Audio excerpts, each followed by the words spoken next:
Родини політв'язнів потребують державної допомоги, передусім для утримання загартованих родичів та оплати послуг адвокатів.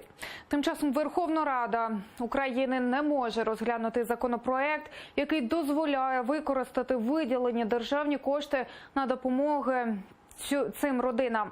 А це понад 96 мільйонів гривень. Чи є шанс політв'язням отримати державну допомогу, розбиралася наша Олена Стецюк.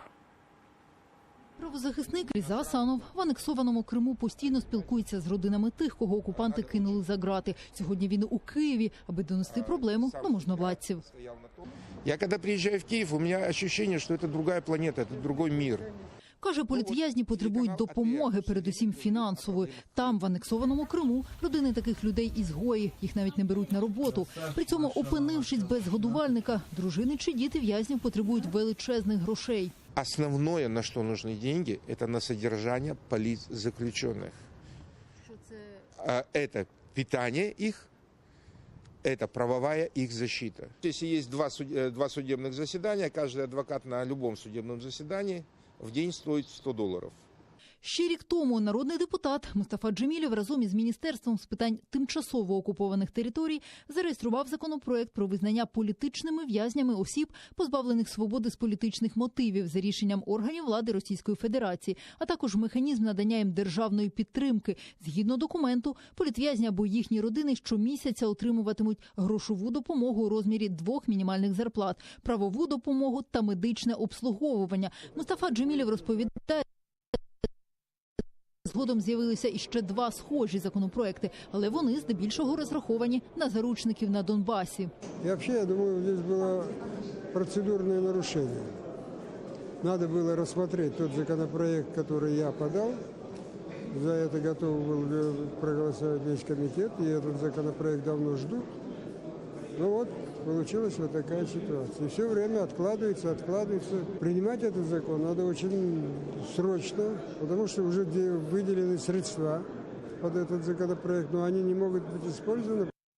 Йдеться про понад 96,5 мільйонів гривень, які держбюджет виділив Міністерству з питань тимчасово окупованих територій на потреби якраз політв'язнів. Голова комітету з прав людини Григорій Немиря каже, виникла колізія, коли кілька законопроєктів були відкликані, натомість з'явилися інші. Пропонує знайти консенсус у 3. Він, Мустафа Джемілєв та перший віце-спікер парламенту Ірина Геращенко. Вона співавтор тих інших документів. Щоб ми прийняли рішення, як узгоджено рухатися далі. Я думаю, найкращим буде рішення, щоб це був один законопроект, але який би врахував ці положення, які відсутні в інших. Мы можем, конечно, всех называть заручниками, но есть какие-то нормы, ну, никак нельзя, скажем, называть заручником, когда в Крыму арестуют за политические убеждения или по обвинению в посягательстве на территориальную целостность Российской Федерации на том основании, что люди заявляют, что Крым территория Украины. Декілька законопроєктів – це нормальна практика, але за основу слід ухвалити законопроєкт Мустафи Джемілєва, вважає заступник голови Меджлісу Ахтем Чийгоз. За його словами, універсальний документ все одно важко знайти. Та переконаний, грошова допомога політв'язням – це не основне. Финансовая сторона, она очень важна, но она не является определяющей. Это, скорее всего, вопросы касательно, наверное, совести, в первую очередь, депутатов. Насколько они оценивают в такой сложной ситуации участие государства, бюджета в поддержке семей политзаключенных. Тим часом, поки депутати не можуть ухвалити законодавчі підстави для виділення грошей родинам в'язням Кремля, активісти, розповідає Різа Асанов, ведуть переговори з міжнародними організаціями та урядами.